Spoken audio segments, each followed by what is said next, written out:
This is Chapter 44 of Holes by Louis Sachar. Stanley tried to sleep, not knowing when he'd get the chance again.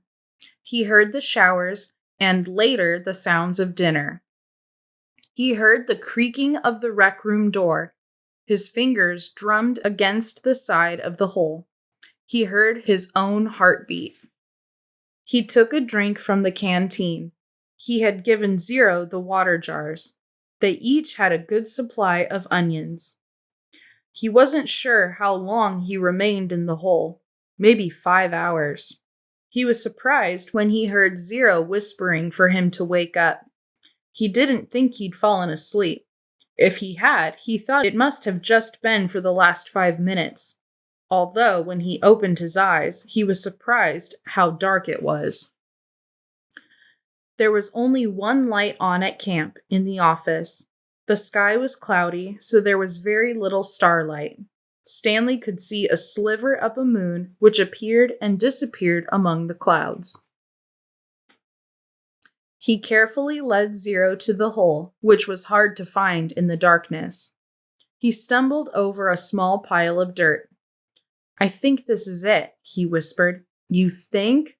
Zero asked.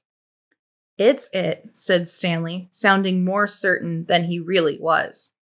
He climbed down. Zero handed him the shovel. Stanley stuck the shovel into the dirt at the bottom of the hole and stepped on the back of the blade. He felt it sink beneath his weight. He scooped out some dirt and tossed it off to the side. Then he brought the shovel back down. Zero watched for a while. "I'm going to try to refill the water jars," he said. Stanley took a deep breath and exhaled. "Be careful," he said, then continued digging. It was so dark he couldn't even see the end of his shovel. For all he knew, he could be digging up gold and diamonds instead of dirt. He brought each shovelful close to his face to see if anything was there before dumping it out of the hole. As he made the hole deeper, it became harder to lift the dirt up and out. It was 5 feet deep before he even started.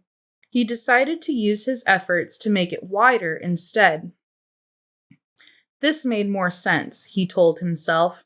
If Kate Barlow had buried a treasure chest, she probably wouldn't have been able to dig much deeper, so why should he? Of course, Kate Barlow probably had a whole gang of thieves helping her. "You want some breakfast?" Stanley jumped at the sound of Zero's voice. He hadn't heard him approach. Zero handed down a box of cereal. Stanley carefully poured some cereal into his mouth. He didn't want to put his dirty hands inside the box. He nearly gagged on the ultra-sweet taste. They were sugar-frosted flakes, and after eating nothing but onions for more than a week, he had trouble adjusting to the flavor. He washed them down with a swig of water. Zero took over the digging. Stanley sifted his fingers through the fresh piles of dirt, in case he had missed anything. He wished he had a flashlight. A diamond no bigger than a pebble would be worth thousands of dollars. Yet there was no way he'd see it. They finished the water that Zero had gotten from the spigot by the showers. Stanley said he'd go fill the jars again, but Zero insisted that he do it instead. "No offense, but you make too much noise when you walk. You're too big." Stanley returned to the hole. As the hole grew wider, parts of the surface kept caving in. They were running out of room. To make it much wider, they would first have to move some of the surrounding dirt piles out of the way. He wondered how much time they had before the camp woke up. "How's it going?" Zero asked when he returned with the water. Stanley shrugged one shoulder. He brought the shovel down the side of the hole, shaving off a slice of the dirt wall. As he did so, he felt the shovel bounce off something hard. "What was that?" Zero asked. Stanley didn't know. He moved his shovel up and down the side of the hole. As the dirt chipped and flaked away, the hard object became more pronounced. It was sticking out of the side of the hole, about 1.5 feet from the bottom.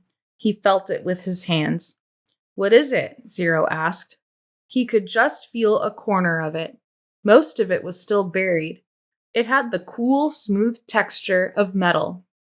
"I think I might have found the treasure chest," he said. His voice was filled with more astonishment than with excitement. "Really?" asked Zero. "I think so," Stanley said. The hole was wide enough for him to hold the shovel lengthwise and dig sideways into the wall. He knew he had to dig very carefully. He didn't want the side of the hole to collapse, along with the huge pile of dirt directly above it. He scraped at the dirt wall until he exposed one entire side of the box-like object. He ran his fingers over it. It felt to be about 8 inches tall and almost 2 feet wide. He had no way of knowing how far into the earth it extended.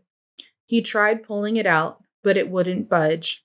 He was afraid that the only way to get to it was to start back up at the surface and dig down. They didn't have time for that. "I'm going to try to dig a hole underneath it," he said. "Then maybe I can pull it down and slip it out." "Go for it," said Zero. Stanley jammed the shovel into the bottom edge of his hole and carefully began to dig a tunnel underneath the metal object. He hoped it didn't cave in. Occasionally, he'd stop, stoop down, and try to feel the far end of the box. But even when the tunnel was as long as his arm, he still couldn't feel the other side. Once again, he tried pulling it out, but it was firmly in the ground. If he pulled too hard, he feared, he'd cause a cave-in. He knew that when he was ready to pull it out, he would have to do it quickly before the ground above it collapsed. As his tunnel grew deeper and wider and more precarious, Stanley was able to feel latches on one end of the box and then a leather handle. It wasn't really a box. "I think it might be some kind of metal suitcase," he told Zero. "Can you pry it loose with the shovel?" Zero suggested. "I'm afraid the side of the hole will collapse." "You might as well give it a try," said Zero. Stanley took a sip of water. "Might as well," he said. He forced the tip of the shovel between the dirt and the top of the metal case and tried to wedge it free.